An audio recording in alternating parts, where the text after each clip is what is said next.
राम राम। हम हैं सत्तू और आज हम सब मिलकर भारतीय राजनीति की सबसे मजबूत नींव यानी कि भारतीय संविधान के बारे में कुछ जरूरी बातें जानेंगे।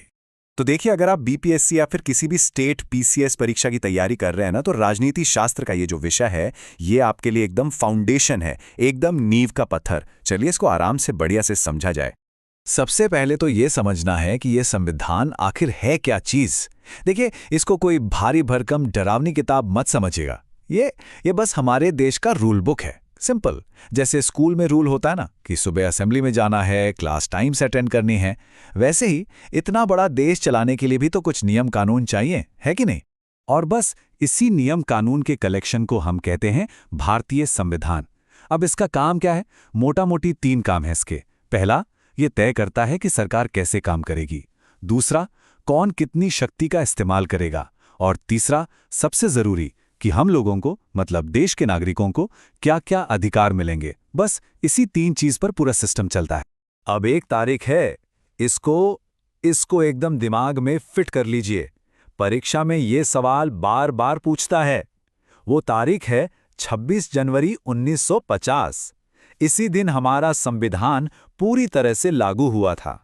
और हाँ, यही वो वजह है जिसके कारण हम सब हर साल 26 जनवरी को गणतंत्र दिवस यानी रिपब्लिक डे मनाते हैं। अब तो याद रहेगा ना, रिपब्लिक डे से इस तारीख को जोड़ लीजिए, कभी नहीं भूलेंगे। तो ठीक है, संविधान बन गया, लागू हो गया। लेकिन अब सवाल ये उठता है कि इतना बड़ा और महान संविधान लिखा किसने? किसका हाथ था इसके पीछे? देखिए, इसमें 2 नाम सबसे महत्वपूर्ण हैं और इनमें कंफ्यूजन बिल्कुल नहीं होना चाहिए। पहला नाम है डॉक्टर BR अम्बेडकर का। वो थे ड्राफ्टिंग कमेटी यानी कि प्रारूप समिति के अध्यक्ष। संविधान का पूरा ड्राफ्ट उन्हीं की देखरेख में तैयार हुआ, इसीलिए उन्हें भारतीय संविधान का शिल्पकार भी कहते हैं। और दूसरा नाम है डॉक्टर राजेंद्र प्रसाद का। वो पूरी संविधान सभा यानी कॉन्स्टिट्यूएंट असेंबली जहां इस पर बहस हुई, उसके अध्यक्ष थे। दोनों अलग अलग रोल हैं, दोनों परीक्षा में खूब पूछता है। इसको नोट कर लीजिए। चलिए अब एक और मजेदार बात बताते हैं।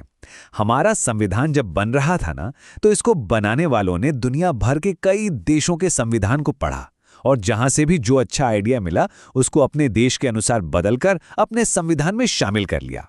जैसे 2 उदाहरण देते हैं जो परीक्षा में सीधा सीधा पूछ लेता है। हमारे जो मौलिक अधिकार हैं यानी फंडामेंटल राइट्स, इसका आइडिया लिया गया है यूएसए के संविधान से।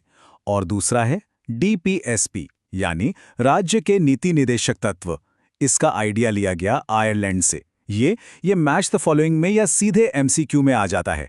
एकदम याद रखना है इसको। तो चलिए, जितना अभी तक पढ़े हैं उसका एकदम तेजी से रिवीजन कर लेते हैं। तैयार हैं सब? पहला सवाल, संविधान कब लागू हुआ? सोचिए। जी, सही जवाब है 26 जनवरी 1950। अगला सवाल, प्रारूप समिति के अध्यक्ष कौन थे? बिल्कुल सही, डॉक्टर BR अम्बेडकर। और संविधान सभा के अध्यक्ष कौन थे? जी हाँ, डॉक्टर राजेंद्र प्रसाद। अच्छा, मौलिक अधिकार का विचार कहाँ से लिया गया? हाँ, यूएसए से। और आखिरी सवाल, DSPP कहाँ से लिए गए? आयरलैंड से। बहुत बढ़िया, ये सब मुख्य बिंदु हैं जिन्हें हमेशा याद रखना है। तो देखिए, जो लोग अभी अभी तैयारी शुरू किए हैं उनके लिए एक सलाह है। इस विषय को जितना मजबूत कर सकते हैं कर लीजिए। इस विश्लेषण को चाहे तो एक बार और देखिए और सबसे जरूरी, अपने हाथ से इसका नोट्स जरूर बनाइए। अपने हाथ से लिखा हुआ हमेशा याद रहता है।